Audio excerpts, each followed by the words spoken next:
کی گود میں بیٹھا ہوا ہے، جو کہ containment of China and containment of Russia کا جس کا پلان ہے، اس کا اتحادی ہے۔ تو مجھے یہ پتہ ہے کہ یہ ایک شخص جو ہے، یہ جو ہے کہیں نہ کہیں میرے دشمنوں کو کا فیسیلیٹیٹر ہے، جو مجھے ایلیمینیٹ کرنا چاہتے ہیں، ان کی یہ راہ ہموار کرتا ہے۔ تو میں کیسے اس کے اوپر جو ہے مکمل بھروسہ کر لوں گا؟ یہ میں نے آپ کو ایک دیسی الفاظ میں آپ کو سمجھانے کی کوشش کی ہے۔ تو ٹھیک ہے، چین کے ساتھ ہماری دوستی ہے، رہے گی، لیکن یہاں ہمیں دیکھنا پڑے گا کہ صرف سیاستدانوں کی تقریروں سے معاملہ حل ہونے والا نہیں ہے۔ آپ کو کر کے دکھانا پڑے گا، عملی طور پر دکھانا پڑے گا۔ جیسے میں نے کہا نا کہ اب ذرا لبرٹی آف اسٹیجو، مطلب ذرا امریکہ کے برابر ہی اس کو اہمیت دے دیں، سمجھیے آپ۔ تو یہ اصل مقصد تھا۔ دوسرا، پاکستان کے اندر جو ہے راجہ سکندر سلطان صاحب جو ہے مسلسل وہ آئین کے خلاف جو ہیں جا رہے ہیں، اور آپ کو پتہ ہے کہ میں آپ کو بتا چکا ہوں، اور بھی لوگ بہت سارے کہہ چکے ہیں کہ راجہ سکندر سلطان صاحب جو ہے نا، وہ انہوں نے آئین کے جس طرح انہوں نے دھجیاں بکھیری ہیں، کس کے کہنے پہ بکھیری ہیں مجھے نہیں پتہ نہیں کون ہے کس کے کہنے پہ بکھیرتے رہیں۔ شاید ہو سکتا ہے یہ سسٹم جو چل رہا ہے ان کے تحت وہ کرتے ہوں یہ کام۔ بہرحال یہ کہ ان کے لیے جو ہے نا بڑی مصیبتیں بنتی جا رہی ہیں، اور اب مجھے لگ رہا ہے کہ اس کے اثرات جو ہے نا آہستہ آہستہ دوسروں پر بھی آ رہے ہیں۔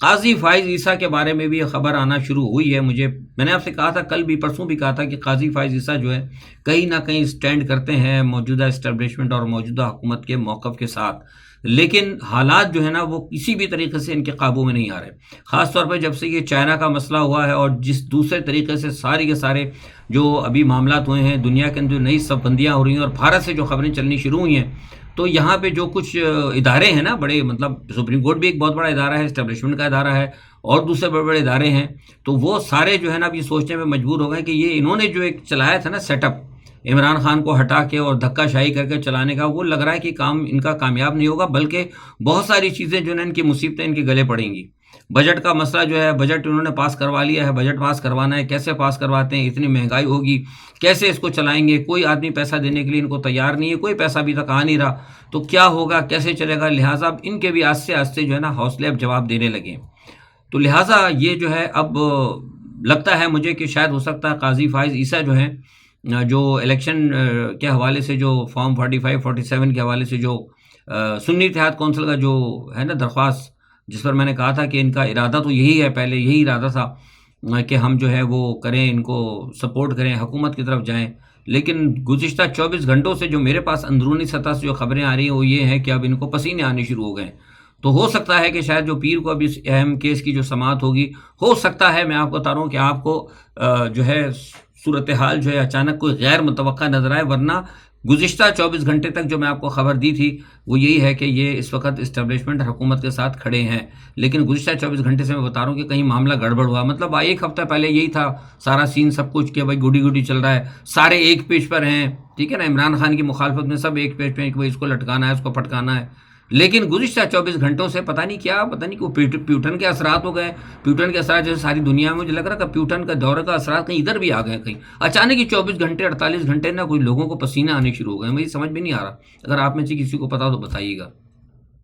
تو یہ چکر جو ہے نا پیر کو بڑا اہم ہوگا، اور اچھا پیر کو جو ہے 3 نئے ججز بھی آ رہے ہیں، تو وہ پھر پتہ نہیں ہے وہ اس بینچ میں شامل ہوتے ہیں نہیں ہوتے، ابھی میرے پاس اس کی فی الحال کوئی مصدقہ اطلاع نہیں ہے، لوگ کہہ رہے ہیں لیکن میرے پاس اسی بہر اطلاع نہیں کوئی۔ اچھا، سوات کے اندر وہ ایک شخص کو قرآن کی بے حرمتی کے اوپر زندہ جلا دیا گیا، بڑا افسوسناک واقعہ ہے، بہرحال نہیں ہونا چاہیے، لیکن کیا ہمارے یہاں اس قسم کے واقعات کیا سدباب کیا اسی طرح ہو سکتا ہے کہ زندہ جلا دیا جائے؟ اس سے پاکستان کا امیج اور خراب ہوا ہے، اور وہاں سے جو ہے سارے سیاح جو آپ نے خیر مقامی اخبارات میں پڑھ لیں گے خبریں، اس پہ زیادہ بات کرنے کی ضرورت بھی نہیں ہے، لیکن کہنے کا مقصد یہ ہے کہ اس میں ایک خبر یہ ہے میرے پاس کہ وہاں کے کچھ لوگ جو ہے نا، جو اینٹی پی ٹی آئی ہیں، جو اینٹی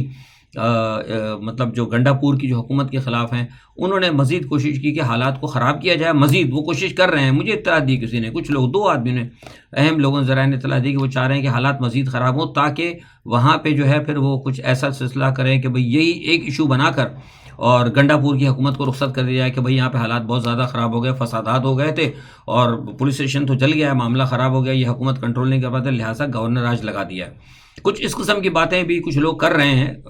مجھے پتہ لگی تھی، لیکن جو بات کرنے والے ذرا مصدقہ ہیں، تو لہٰذا میں نے کہا کہ یہ بھی آپ سے میں گوشت گزار کر دوں۔ دوسری جانب وہ وہاں معاملہ چل ہی رہا ہے ان کا، وہ بجلی کے حوالے سے، اب یہ ہے کہ وابڈا کے اوپر سننے میں خبر آئے کہ وابڈا کے اوپر جو ہے دفاتر جو وہ فوج کے حوالے کر دی گئے۔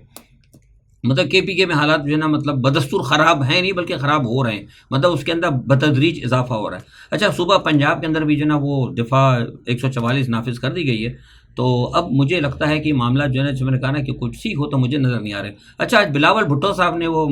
بے نظیر بھٹو کی پیدائش کے حوالے سے انہوں نے تقریر کی ہے، اور انہوں نے جناب بڑی کمال بات کی، انہیں ایک بڑی اچھی بات کہی اور بڑی کمال بات کی۔ میں ذرا سوچ رہا تھا کہ کیا بات کر گیا۔ وہ کہتے ہیں کہ جناب جب ہم اسلام آباد جاتے ہیں تو کوئی سیاستدان جو ہے نا، نفرتوں کی سیاست ہے، کوئی سیاستدان ہاتھ نہیں ملاتا، تو میں یہاں بتانا چاہتا ہوں کہ کوئی ان سے ہی کہے جا کر جو وہ کہ بھائی یہ تو نفرت کی سیاستدان جو کر رہے ہیں نا، جو نفرت کی جو سیاست کر رہے ہیں لوگ، اور جو پاکستان میں نفرت کی جو سیاست متعارف کرائی گئی ہے، اس کے تو مطلب بانی آپ لوگ ہیں، پیپلز پارٹی ہیں۔ سب سے پہلے پاکستان کے اندر نفرت کی سیاست جو متعارف کرائی گئی ہے وہ پاکستان پیپلز پارٹی نے، بھٹو صاحب نے کرائی تھی۔ انہوں نے جو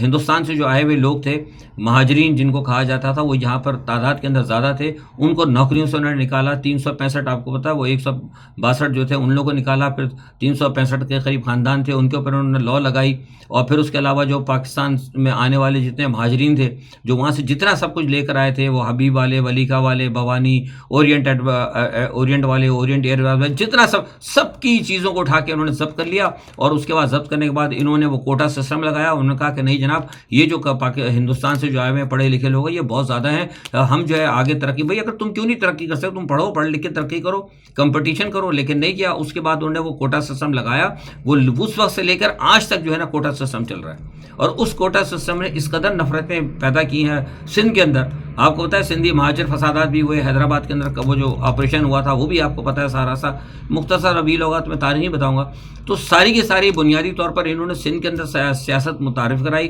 پنجابیوں کے خلاف نعرے لگائے، پختونوں کے خلاف نعرے لگائے، مہاجروں کے خلاف نعرے لگائے، سارا کام انہوں نے کیا۔ کیونکہ میرا تو تعلق ہی کراچی سے ہے، میں کراچی کی مطلب اسٹریٹ کی پولیٹکس سے میں چلا ہوں، میں نے سب کچھ دیکھا ہے کیا کچھ ہوتا رہا ہے، کس طرح پٹھان بستیوں پہ حملے کرائے جاتے تھے، کون کراتے تھے، ادھر کے یہاں بھی حملے ہوتے تھے، ہر چیز میرے کو پتہ ہے۔ اس کے بعد یہی سیاست انہوں نے متعارف کرائی پورے جا کے پاکستان کے اندر، تو نفرت کی سیاست تو آپ نے متعارف کرائی سب سے زیادہ، اور اس کے اوپر عملی کام بھی آپ نے کیا ہے۔ تو پھر اب یہ ہے کہ ابھی تک وہ چل رہا ہے پاکستان میں، آپ دیکھ لیں کراچی کے اندر کیا حال ہے، پورا اس نفرت کی سیاست کی وجہ سے پوری معیشت کو تباہ کیا۔ آپ دوسرے سیاستدانوں کو نہ کہیں، پاکستان کی معیشت کو تباہ کرنے میں اور بھی لوگ شامل ہیں، لیکن نمبر 1 اگر کوئی ہے جس کو سند دی جائے گی تو وہ ہے پاکستان پیپلز پارٹی، جس نے پاکستان کی معیشت کو تباہ کیا، جس نے پاکستان کو دو لخت کیا۔ اور بھی ہیں عوامل ہوں گے ان کے ساتھ، لیکن ایک ہوتا ہے نا کہ سب سے بڑا اگر کہنا کہ حصہ کس کا تھا، تو سب سے بڑا حصہ جو ہے پیپلز پارٹی کا تھا۔ تو بلاول بھٹو صاحب، آپ کے نانا کے یہ کیے ہوئے کام ہے، اب دوسرے سیاستدانوں کو یا اسٹیبلشمنٹ کو ٹھیک ہے اسٹیبلشمنٹ کی بھی غلطیاں ہوں گی، سیاستدانوں کی بھی غلطیاں ہوں گی، لیکن آپ براہ راست ان کو مورد الزام نہیں ٹھہرا سکتے۔ اچھا، اس سے اب تھوڑا سا آگے چلتے ہیں، بین الاقوامی بات کر لیں کہ مشرق وسطیٰ اور حزب اللہ میں جو ہے نا، مشرق وسطیٰ میں حزب اللہ کی اور اسرائیل کے درمیان جو ہے نا جنگ بڑھتی جا رہی ہے۔ میں نے آپ کو بتایا تھا گزشتہ 2 دن پہلے، وہ حملے جو ہیں اس پہ بتدریج بڑھتے جا رہے ہیں، اور آپ کو پتہ ہے کہ جب سے یہ معاملہ خراب ہوا ہے، اس کا رفح کے اندر جو ناکام ہوئے سارے معاملات، اور جو مڈل ایسٹ پیس پلان وغیرہ جو سارے ناکام ہوئے، تو اس کے بعد سے جو امریکہ نے کہا تھا کہ ہم بند کر دیں گے، لیکن وہ سب ناکام ہو۔ اس کے بعد یہ ہے کہ کہا گیا تھا کہ ہم جا رہے ہیں اور اس کو روکیں گے، لیکن خبروں میں ان کو روک دیا گیا، لیکن حملے بدستور جاری ہیں، اور جنگ جو ہے مسلسل وہاں چل رہی ہے۔ اچھا، دوسرا ایک ہوا یہ ہے کہ جناب پیوٹن نے جو ابھی جو سفر کیا ہے نا شمالی کوریا کا، اس سے جو ہے، اور جو وہاں ان کے معاہدے ہوئے ہیں، اور جو ویتنام کے ہیں، اس سے امریکہ اور نیٹو بڑے سخت جو ہے نا وہ غصے میں آ گئے، اور انہوں نے جو ہے زیلنسکی کو گو ہیڈ کیا کہ جناب آپ بڑے حملے کریں۔ اب نتیجہ کیا ہوا ہے کہ گزشتہ 24 گھنٹوں میں یہ خبریں آئی ہیں کہ جناب وہ کریمیا کے اوپر اور ڈونباس کے اندر جو ہے نا بڑے حملے یوکرائن نے کیے ہیں، لیکن جواب میں اب پیوٹن نے بھی کہہ دیا، پیوٹن نے بھی کہا کہ بھائی ٹھیک ہے، اب تو چل سو چل ہو گیا، اب تو ہمارے بھی ہاتھ کھلیں، آپ کو بھی دعوت ہے کہ آپ کے بھی ہاتھ کھلیں، ہمارے بھی ہاتھ کھلیں، اب جو چاہے ہم کریں گے۔ اور انہوں نے کہہ دیا کہ اب پیوٹن نے کہا کہ اب کسی بھی پیس پلان پر اب کوئی کام نہیں ہوگا، اور نہ ہی روس کی فوجیں یوکرائن سے جائیں گی، اب جنگ ہوگی اور صرف جنگ ہوگی۔ یہ بات جو ہے بڑی خطرناک ہے۔ دوسری جانب یہ ہے کہ ادھر حالات کو خراب ہوتا دیکھ کر جو ہے نیٹو کے اندر مجھے لگ رہا ہے پھوٹ پڑی۔ آپ کو پتا ہے کہ اس چینل نے آپ بتایا کہ نیٹو کے اندر بہت سارے ممالک جو ہے گھبرا رہے ہیں۔ ہنگری کی طرف سے خبریں آ رہی کہ اس نے کہا بھائی اگر کوئی جنگ ونگ ہوئی بڑی، کوئی اگر اس کے ساتھ اگر کوئی شمالی کوریا وغیرہ کودتا یا کچھ ہوتا تو ہم بھائی آپ کے ساتھ نہیں ہوں گے۔ وہ سمجھے یعنی پہلی وکٹ جو ہے نا وہ الحمدللہ نیٹو کی گر گئی ہے۔ تو یہ ایک خبر بہت اہم ہے، اور باہر تو بہرحال نہیں آئی، لیکن یہ مجھے اندر یورپین ذرائع کی طرف سے یہ بات کنفرم ہو گئی ہے۔ اچھا دوسرا یہ کہ جیسے ہی پیوٹن گئے ہیں ادھر، میں نے کہا نا کہ امریکہ پریشان ہے، پیوٹن کے جاتے ہی امریکہ نے بڑی مشقیں جناب جو ہے اپنا ساؤتھ کوریا کے ساتھ شروع کی ہیں، اور بڑی خطرناک بڑی مشقیں کی ہیں اور بڑے اہداف انہوں نے کیے ہیں. تو مجھے لگتا یہ ہے کہ معاملہ جو ہے نہ کہیں گرمی کی طرف جا رہا ہے. اور دوسری جانب یہ ہے کہ پیوٹن جیسے ہی وہاں پہنچے ویتنام، اور ویتنام پہنچ کے انہوں نے جناب گوام کا جو اڈا ہے وہاں پر انہوں نے اس حوالے سے کو بات چیت کی ہے، لیکن ویتنام کے دور بھی ان کا کامیاب ہے اور وہاں بھی ان کے معاہدے ہوئے ہیں. تو جو پیوٹن کے معاہدے ویتنام کے ساتھ ہوئے ہیں، اس سے پتہ لگ رہا ہے کہ جو امریکہ کی جو گوام بیس ہے نا وہ خطرے میں آ گئی ہے. یہ میں پکی بات بتا رہا ہوں، اور یہ امریکہ کو بھی پتہ لگ گیا ہے. لہٰذا امریکہ نے فوری طور پر جو ہے اپنا جو رونالڈ ریگن ہے اور اس کے اوپر B-52 بمبار لگا کے ان کو فوری طور پر گوام پہنچنے کی ہدایت جاری کر دی ہے. تو یہ جو میں آپ کو صورتحال بتا رہا ہوں کہ ساؤتھ کوریا کے ساتھ امریکہ کی بڑی جنگی مشقیں اور گوام کے اوپر امریکہ کا B-52 کا پہنچنا، یہ مجھے لگ رہا ہے کہ کہیں نہ کہیں بڑے پیمانے پر مجھے لگتا ہے کہ کسی جنگ کی تیاری میں ہے امریکہ. کیونکہ آپ دیکھیں اگر آپ کو یاد ہوگا آج سے 2 دن پہلے جو ہے مطلب جو امریکہ کے سیکرٹری آف اسٹیٹ ہیں بلنکن، ان کا ایک اسٹیٹمنٹ آیا تھا. انہوں نے کہا کہ ہم ہر صورت میں کچھ بھی کرنا پڑے ہم اس کو روکیں گے. اور یہی میں آپ بتا رہا ہوں کہ یہی کام وہ امریکہ اگر کرے گا تو بہت بڑی غلطی کرے گا، اور یہیں سے جا کے نا پھر جو ہے بڑی تیسری عالمی جنگ کی ابتدا ہو سکتی ہے. اچھا دوسرا یہ ہے کہ پیوٹن نے ایک بات اور کہہ دی ہے، انہوں نے کہہ دیا کہ شمالی کوریا کو جو ہے ہم جدید ترین جو ہے نا F-400 جو ہے وہ ہم دیں گے ان کو. اور ساتھ میں انہوں نے ویتنام کو بھی کہہ دیا کہ ویتنام کو بھی بھرپور طریقے سے